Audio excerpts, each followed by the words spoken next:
요한복음 11장 6절에서 16절까지 말씀입니다.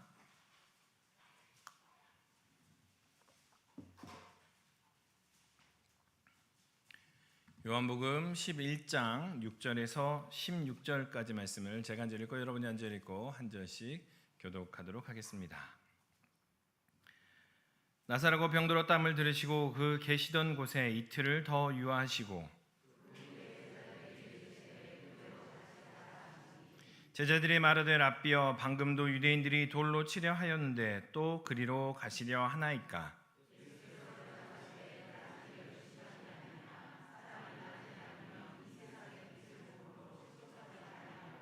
밤에 달면 빛이 그 사람 안에 없는 고로 실족하느니라.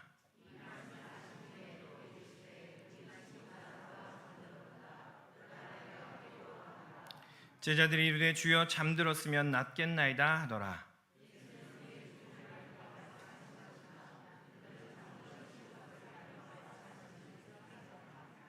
이에 예수께서 밝히 이르시되 나사로가 죽었느니라.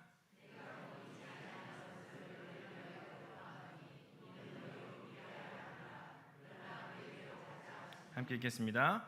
디두모라 하는 도마가 다른 제자들에게 말하되 우리도 주와 함께 죽으러 가자 하니라. 아멘. 요즘 계속 교구별 특송을 하고 있습니다. 근데 특별히 4교구와 8교구는 저녁 교구입니다. 저녁에 모이는, 직장을 다니시고 저녁에 모이는 교구인데 오늘 또 많은 분들이 함께 해주셔서 찬양 참 감사합니다. 힘찬 박수 한번 보내겠습니다. 하루 직장을 마치시고도 이렇게 모이기를 힘쓰는 그 마음에 하나님의 은혜가 가득하시기를 소망합니다. 한 달 동안 꿈 같지 않으셨나요? 네. 저는 이게 한 달이 이렇게 빨리 가나? 이렇게 싶었습니다. 왜냐하면 앞에서 찬양하는 그 모습도 너무나 좋고 함께 찬양하고 또 앞에서 각 선교지별로 또 음식을 나누고 마음을 나누고 교회가요 시끌시끌 북적북적하니까요 너무 신이 났었어요. 여러분 안 그러세요? 계속 이어갔으면 좋겠습니다. 3년 만에 하는 선교학교 뜨거운 찬양과 마음을 불러일으키는 시간이었습니다. 저에게도 참 좋았고 참 도전의 시간들이었는데요. 그 마음을 계속 이어가시라고 마지막 강사이신 배우한 목사님과 닮은 제가 이 자리에 이렇게 섰습니다. 네. 계속입니다. 오늘 선교학교 5째 주. 네. 소망하기는 우리 모두가 가만히 있는 것에 익숙하지 않았으면 좋겠습니다. 코로나 3년이라는 시간 동안 우리가 그냥 가만히 있는 것에 너무 익숙해져 버렸어요. 조심하는 것에 너무 익숙해져 버렸어요.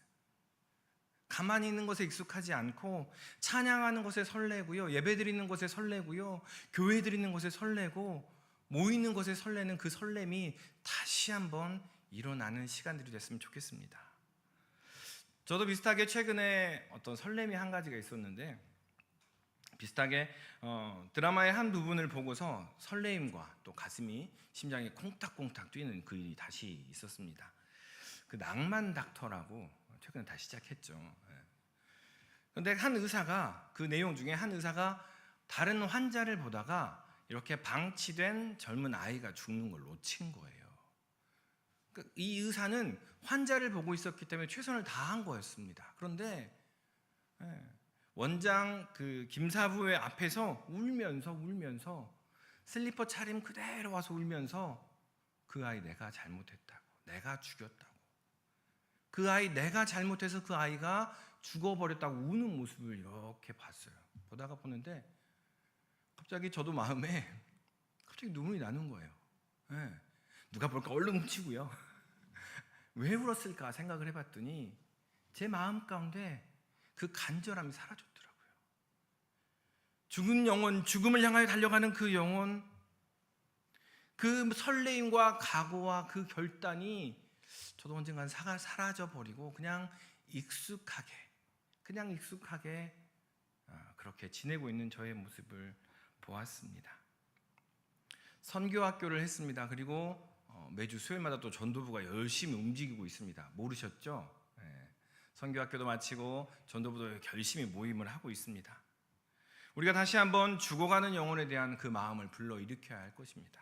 특별히 우리 가족들, 믿지 않는 가족, 믿음에 있었지만 냉담으로 들어간 그 가족들이 있다면 그 가족들을 향해서 기도하며 또 간구하는 우리 모든 신림의 식구들 되시기를 소망합니다. 생명을 대하면 항상 설레고 긴장되는 것 같습니다. 그 생명에 대한 이야기가 바로 이 요한복음의 이야기입니다. 한 달 전이니 이 요한복음 11장의 이야기를 한번 정리를 해보도록 하겠습니다.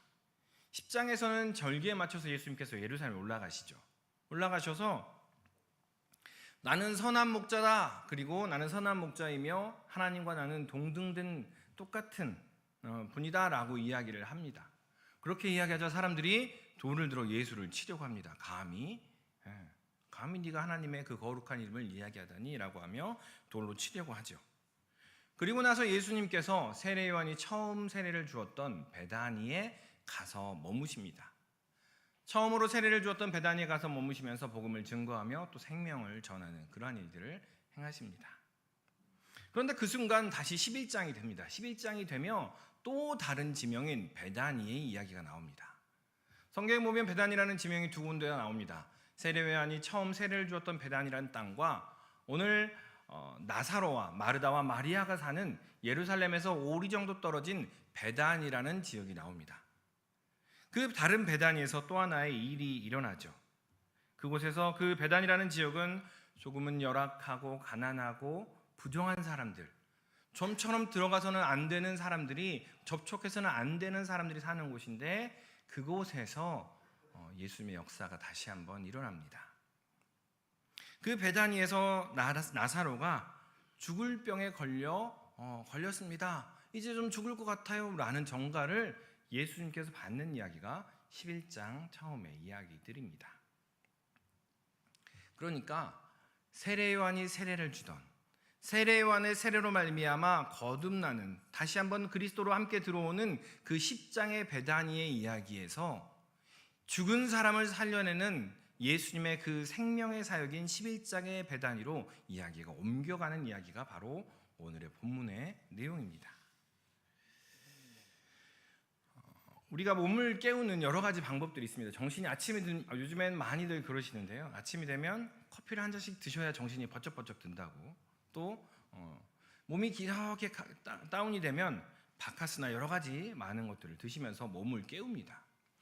우리의 몸을 깨우는 방법은 우리가 너무나 익숙하게 잘 알고 있습니다. 어떻게 하면 우리가 몸을 훈련시키며 몸을 깨우며 건강하게 하는지 그 방법은 너무나 잘 알고 있어요. 그런데 우리의 영혼을 깨우는 그 방법은 얼마나 알고 계시냐라는 겁니다. 우리의 영혼을 각성시키는 것이 있는데 바로 그것이 생명이라는 겁니다. 우리가 이미 가지고 있는 생명이 있고요, 밖에서 불어넣어 주시는 생명이 있습니다. 우리가 이미 가지고 있는 생명은 죽음을 향해 달려가는 그러한 생명이고, 불어넣어 주시는 생명은 삶을 향해 달려가는 그 생명이죠. 다시 말하면 10장과 11장에 넘어가는 그 이야기가 생명의 이야기, 같은 생명의 이야기인데 죽음을 향해 달려가는 육신의 생명을 이야기하느냐, 아니면 죽음까지도 생명으로 변화시키는 그 예수님의 생명의 이야기냐라는 것을 우리에게 던지고 있습니다. 오늘의 본문에서 나사로가 죽습니다.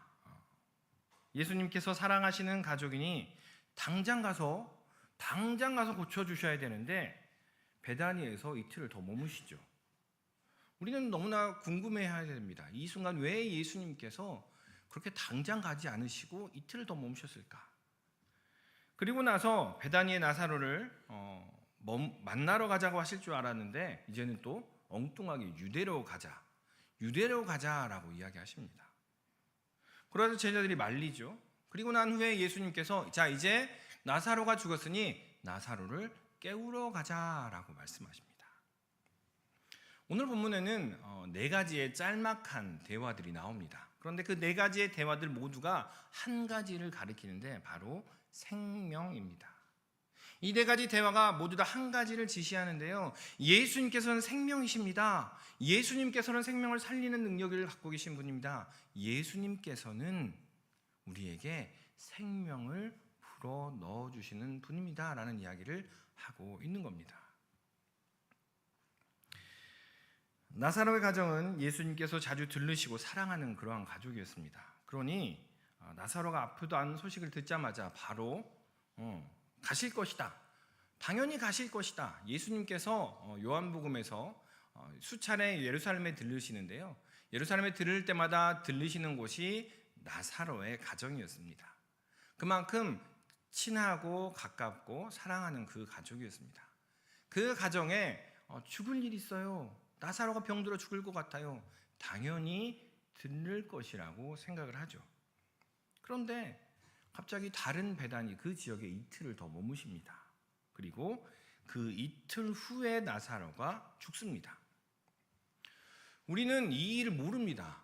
나사로가 이틀 후에 죽을 것이다, 3일 후에 죽을 것이다, 아니면 한참 뒤에 어떻게 다시 소생될까 알지 못합니다. 그러니 예수님께서 당장 가셔야죠. 왜 안 가실까요? 라고 질문을 하는 거죠. 그런데 우리가 아는 예수님, 우리가 믿는 그 예수님은 이 모든 것을 알고 계십니다.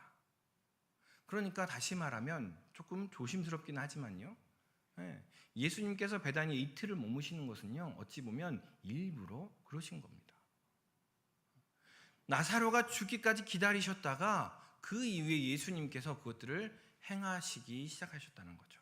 어찌 보면 우리의 입장에서는 당장 오셔서 고쳐주세요, 당장 오셔서 해결해 주세요, 당장 오셔서 하나님 역사를 좀 드러내 주세요 라고 하는 것이 우리의 마음인데, 예수님께서는 다 알고 계시기에 더 좋은 것이 무엇인지, 더 영광스러운 것이 무엇인지, 더 온전한 것이 무엇인지 알고 계시기에 오히려 이틀을 더 머무시며 그것을 나사로가 죽기까지를 기다렸다라는 겁니다.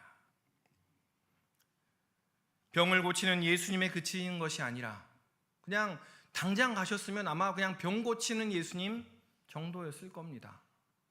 다시 한번 온전케 하시는 예수님, 죽을 병까지도 낫게 하시는 예수님이라는 정도에 머물렀을 텐데요, 이틀을 더 유하시고 이후에 가시면서 생명이신 예수님, 생명까지도 살리는 예수님을 드러내시기 위해서 오히려 이러한 일들을 행하셨다라는 겁니다. 우리는 쉽게 생각합니다. 예수님 그러면 이 정도, 우리는 스스로 잣대를 가지고 예수님까지도 이리저리 잽니다. 예수님 그러면 이 정도만. 그런데요, 예수님은 우리가 알지 못하는 것도 더 잘 아시는 분입니다.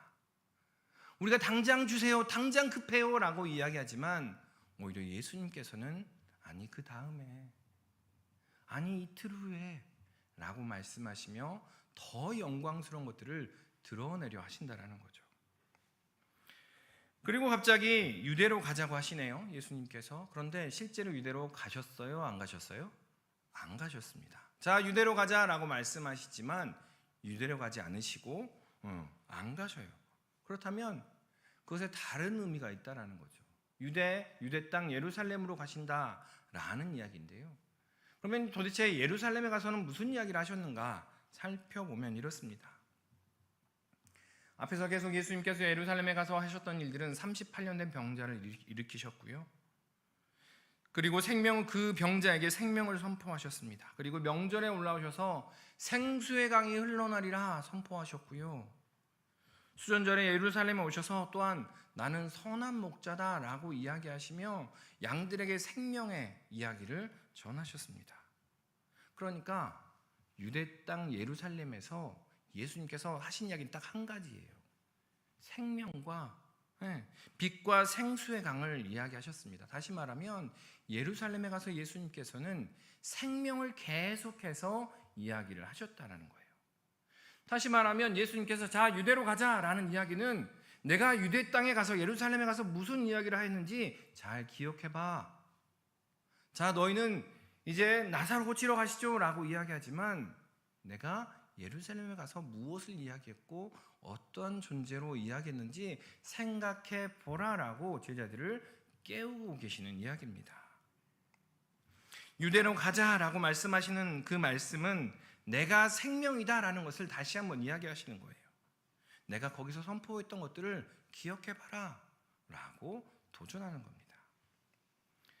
제자들이 만류하자 낮에 다니면 빛을 보니 실족하지 않는다라고 낮과 빛을 이야기하며 당시에 유대인들에게 있어서 매우 익숙한 생명을 지칭하는 그 다른 언어들로 그것들을 표현을 하십니다. 하나님의 일을 하니 빛을 보고 빛이신 예수님을 보게 된다라는 것을 이야기하시면서 다시 한번 예수님의 생명 되심을 이야기하죠. 그리고 다시 네 번째 이야기로 나사로가 죽었음을 말씀하시며 깨우러 가자라고 이야기하십니다. 앞에서 일부러 이틀을 더 유하신 것 같이 나사로의 모든 것들을 예수님은 알고 계셨습니다. 그래서 그가 잠들어 쉬었다고 이야기하시면서 생명을 불어넣으러 가자. 그가 이제 죽은 것이 아니라 잔다라고 이야기하시며 생명을 불어넣으러 가자라고 말씀하시는 겁니다. 이 네 가지의 짤막한 이야기들 모두 생명에 대한 이야기를 하고 있는 겁니다. 앞에서 먹을 것을 주시고 물을 주시고 병을 고치시고 또 눈을 뜨게 하시고 이제는 드디어 생명을 일으키시는 예수님에 대한 이야기를 11장에서 이야기를 하고 계시는 겁니다.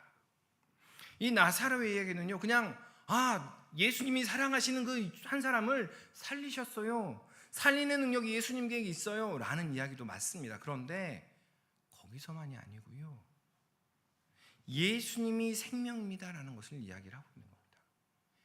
예수님이 생명입니다를 계속해서 네 가지 이야기 대화를 통해서 거듭거듭 제자들에게 깨우쳐 주고 계신다라는 거죠. 그런데 그 예수님의 생명은요, 개인에서부터 시작해서 어디까지? 이 시대의 죽음이 뒤덮인 그곳까지,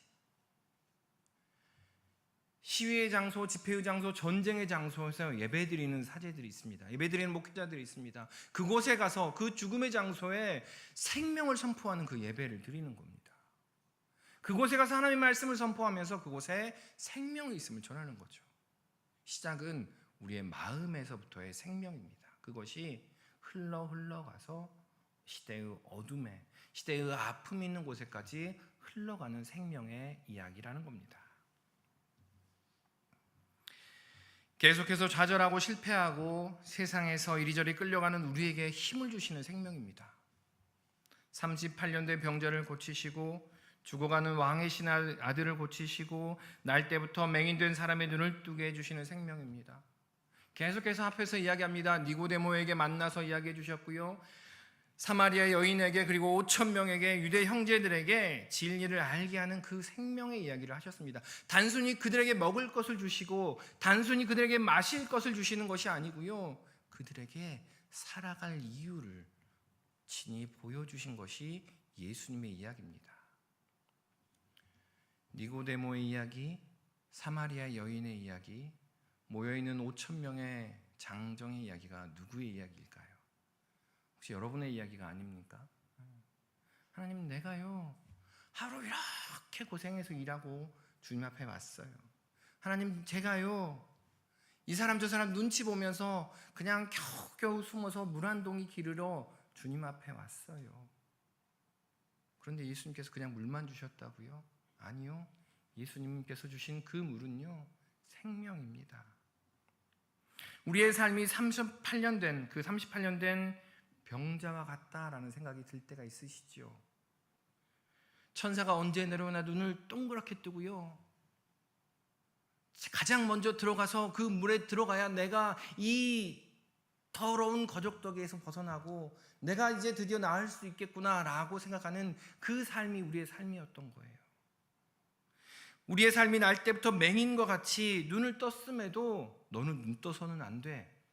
안식일이니 눈 떠서 너의 들 것을 앉은 자리를 들고 가서는 안 돼 라는 그 사회적인 통념과 종교적인 것들에 눌려서 살아가는 것이 우리의 삶이 아니었냐라는 거예요. 우리의 마음이 니고데모와 같고 사마리아 여인과 같이 신앙생활을 오래 하고 직분을 받았고 교사도 하고 선생도 하고 있는데 여전히 마음 한구석에서는 답답한 거예요. 뭔가 더 알고 싶은데 그 답답함이 있는 거예요. 그리고 시선을 피해 겨우겨우 한 모금 한 모금 갈증만을 축이며 진리가 어디 있을까요? 진리를 찾아다니는 그 사마리아 여인과 같은 그 사람들이 바로 우리의 삶이 아니냐라는 겁니다. 그 마음에 예수님이 필요합니다. 그 마음에 예수님은 우리의 마음을 노크하시며 내가 그 마음 가운데 들어가겠노라고, 그 마음 가운데 들어가 생명의 샘물을 주시겠다라고 말씀하십니다. 예수님은 생명이시기 때문입니다. 단순히 어떤 신앙적 교훈을 주는 것이 아닙니다. 삶의 지침을 주시는 것이 아니에요. 어떤 철학적인 것이나 어떤 사상적 지식을 전달하는 것이 아니라는 거예요. 심리적인 위안을 주겠다? 그건 역시 아닙니다. 예수님이 생명입니다라는 것은요, 우리의 삶 가운데 여전히 갈급하지만, 여전히 신앙생활을 하고 있고, 여전히 선생되고, 여전히 찬양하며, 여전히 예배드리고 있지만 해결되지 않은 그 부분, 예수님과 교제하면서 예수님을 모셔드리면서 그 부분들이 해결되기를 주님께 구한다라는 겁니다. 그 예수님은 니고데모를 아시듯이, 사마리아 여인을 아시듯이, 그리고 나사로와 그 자매를 아시듯이 우리를 알고 계십니다. 어떤 부분이 답답한지, 어떤 부분의 눈치를 보며 어떤 부분에 눌려 있는지 오히려 예수님께서는 아시며, 오히려 주님과 교제함으로 그 부분들을 해결하기를 원하고 계십니다. 지금 당장 그 병을 고쳐주시는 것이 어찌 보면 우리가 가장 소원하는 겁니다. 당장 좀 고쳐주세요. 당장 이 갈급함을 좀 해결시켜주세요. 지금 당장 좀 낫게 해주세요 라는 것이 어찌 보면 우리가 그렇게 바라는 것입니다. 그런데 예수님께서는 우리에게 더 크고 더 위대하고 더 놀라운 일들을 계획하고 계신다라는 겁니다. 오히려 그 순간순간들을 넘어서며 하나님께서 우리에게 어떠한 비전들을 보여주셨는지, 어떠한 계획들을 하고 계시는지 주님과 교제함으로 주님 안에 머물면서 그것들을 발견해 나가야 할 것입니다. 그리고 우리가 예수님의 이름을 부를 때 그 예수님께서는 우리 안에 새로운 영을 창조하신다라는 겁니다. 예수님께서 우리 안에 계십니다라는 것은 그냥 멀뚱히 계심을 말씀하지 않으십니다. 예수님께서 우리 안에 계십니다. 예수님이 우리의 생명 되십니다. 그 생명은요, 우리 안에 부정한 것들을 정케하며 부정한 모든 것들을 온전케 하는 그 역할을 하는 새로운 창조를 행하시는 분이십니다. 그러니 내가 예수님을 믿는데요, 내가 예수님은 생명이라고 말하는데요, 이전의 삶이나 지금의 삶이나 똑같아요 라고 이야기한다면 그 생명이 내 안에 살아있는지 우리는 점검해 보아야 할 것입니다. 왜냐하면 우리 안에 살아계신 그 예수님은 계속해서 새로운 영을 창조하고 계시기 때문입니다. 따라서 한번 해보겠습니다. 예수님은 나의 생명입니다. 여러분 표정을 보니 그닥 감동은 있어 보이지는 않으십니다. 왜 그 예수님은 나의 생명입니다라는 이야기가 여러분 기억하시죠? 청년의 때에 우리가 한참 처음 예수님을 만났을 때, 예수님과 함께 동행했을 때, 그때는 그 말만 들어도 그냥 눈물이 나고 감격했고, 예수님은 나의 구원입니다라는 말만 들어도 그냥 온몸이 전율했는데 이제는 아무 감흥이 없어요. 이제는 아무 전율이 없어요. 왜 그럴까? 예수님이 나의 생명이라고 말하면 예수님의 다른 것이 다 의미가 없어 보여야 되는데, 예수님이 나의 생명입니다라고 말하는 순간 다른 것들은 다 의미가 없어 보여야 되는데 여전히 다른 것이 나에게 의미가 있는 거예요. 여전히 나에게 생명은요, 내 자녀들이 좋은 직장 가지고 좋은 데 가는 게 내 생명이고요, 여전히 나의 생명은 우리의 가족의 건강이고요, 여전히 나의 생명은 더 넓은 집, 더 좋은 차, 더 명예를 얻는 것이 내 생명이더라고요. 다른 사람에게 이야기는 못하겠고요, 그냥 내 속에 그렇게 나는 알고 있더라고요. 웃으시는 분들은 그렇죠, 우리가 그렇더라고요. 그렇게 여전히 그렇게 하니 예수님은 아직 너의 생명이 아니야 라고 이야기하는, 예수님이 우리의 생명이라고 이야기하면 다른 것이 안 보여야 되는데 여전히 보이더라는 거예요. 보이니까 그것은 너의 생명이, 예수님이 너의 생명이 아니야 라는 생각이 우리의 머릿속에, 생각 속에 젖어 들어 있더라라는 겁니다. 그런데 과연 우리가 예수님이 나의 생명입니다, 예수님이 나의 전부입니다라고 말하면 모두 다 던져버려야 할까요? 예수님이 나의 생명입니다 그러면 다 던지고 어떤 공동체에 모여서 그렇게 생활을 해야만 하는 걸까요? 근데 우리 마음속에는 여전히 그런 생각이 들어요. 왜 예수님이 나의 생명입니다라고 말하는데 전혀 감동이 없을까? 우리는 그렇게 말하는 게 익숙해요. 예수님의 생명과 더불어서 다른 것들이 같이 보이더라. 나는 예수님이면 충분합니다, 나는 예수님이면 만족합니다 라는 이야기는 우리가 그리스도인으로서 참 감사한 이야기입니다. 기쁨의 이야기죠. 그런데 종종 우리는 그러한 고백하기를 두려워합니다. 예수님 한 분으로 만족합니다 라고 이야기하면 이상하게도 예수님이 오셔서 다 뺏어가 버린 것 같고, 예수님 한 분만으로 충분합니다 그러면 예수님 외에 다른 것들 다 예수님이 가져가 버리고 뺏어가 버릴 것 같은 그런 생각에 이상하게도 예수님 한 분만으로 만족합니다 라는 것은 그냥 찬양할 때만 다른 사람의 목소리에 묻혀서 그렇게 하려고 합니다. 그렇게 말하면 예수님께서도 야, 네가 그렇게 말했으니까 나 다 네 거 뺏어갈 거야 라고 할 것처럼 우리는 예수님을 생각을 합니다. 그런데요, 예수님은 그런 분이 아니시잖아요. 우리가 성경을 통해서 또한 목사님들의 말씀을 통해서 우리가 배워왔던 그 예수님은 뺏어가시는 분이 아니시잖아요. 생명이신 예수님이 누군지를 잘 모르니까, 생명이신 예수님을 경험하지 못했으니까, 더 깊이 있게 그분과 교제하지 못하니까 그런 마음이 들더라는 거죠. 자녀를 통해서 생명이 예수님이심을, 가족을 통해서, 우리가 하는 일을 통해서, 또한 우리의 소유를 통해서, 우리의 직분을 통해서, 우리가 하는 일들을 통해서 예수님께서는 예수님이 생명이라고 고백하기를 오히려 기다리고 계신다라는 거예요.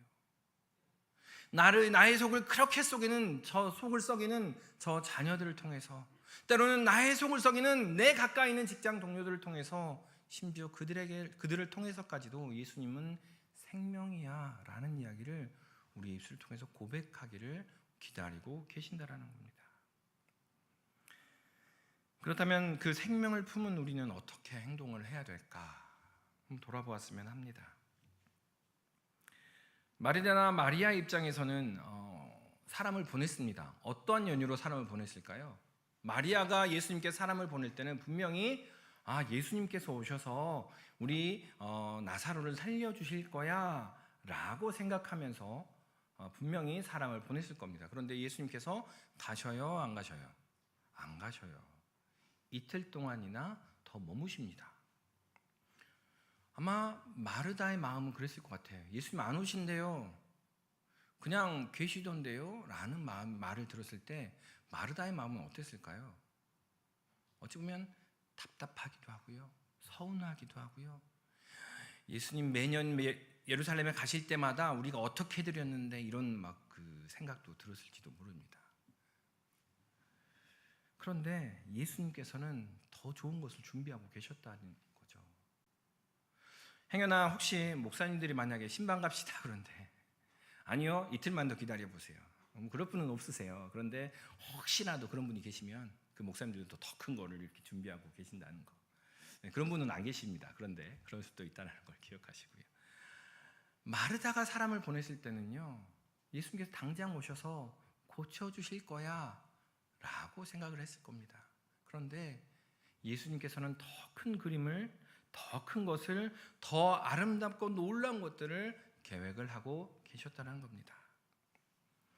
당장은 마르다처럼 최선의 선택을 하는 겁니다. 당장은 최선을 다하며 최선을 하며 그것이 우리의 모습인 거죠.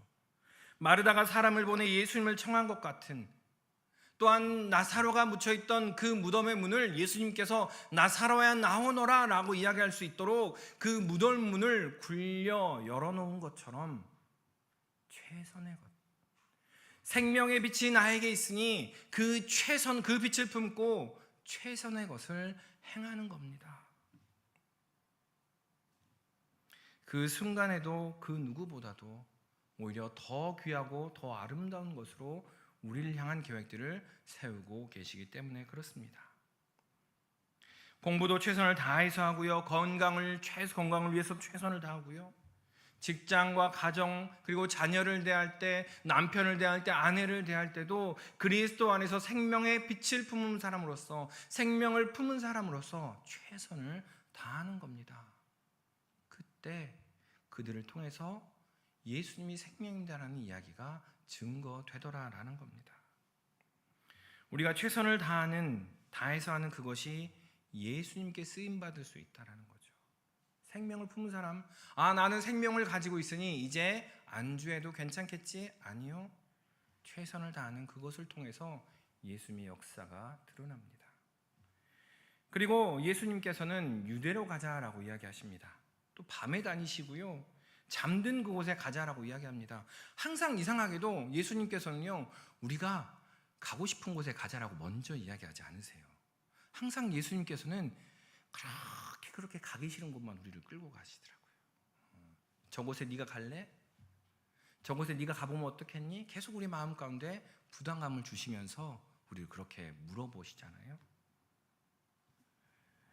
유대로 가는 것, 밤에 다니는 것, 그리고 잠든 그곳에 가는 것은 우리가 정말 가기 힘들어하는 그러한 곳입니다. 그런데 그곳에서까지도 역사하실 것을 하나님께서 믿기에, 그곳에서까지도 하나님의 생명의 빛이 증거될 것을 우리가 믿기에 그곳을 따라간다라는 겁니다. 예수님의 그 생명은 항상 그곳으로 흘러가더라라는 이야기입니다. 생명은 우리의 깊은 어둠 가운데로 들어갑니다. 그리고 그곳을 밝히십니다. 우리의 영혼의 어둠, 관계의 어둠, 재정의 어둠, 중독의 어둠, 그 빛은 쉴 새 없이 들어가서 그 어둠의 빛을 밝히려고 하십니다. 그렇게 우리가 할 것은 무엇이냐? 바로 우리의 마음 문을 여는 것입니다. 사람을 예수님께 보생의 소식을 전하는 것, 그리고 죽은 나사로가 있는 무덤 문을 여는 것, 우리의 오랜 나쁜 습관의 문을 여는 것, 우리의 아니한 그러한 생각의 문을 여는 것, 그리고 부조리함의 목소리를 내고 조금은 손해보고 조금은 수고스러워도 우리 교회 문을 여는 것, 그때 비로소 생명이 그 열린 문을 통해서 흘러가더라라는 겁니다. 그 문을 열면 생명이 들어와서 역사하더라라는 겁니다. 그 문이 열리면 생명이 들어오고, 그 문이 열리면 그 문을 통하여 생명이 나아가 역사하게 된다라는 겁니다.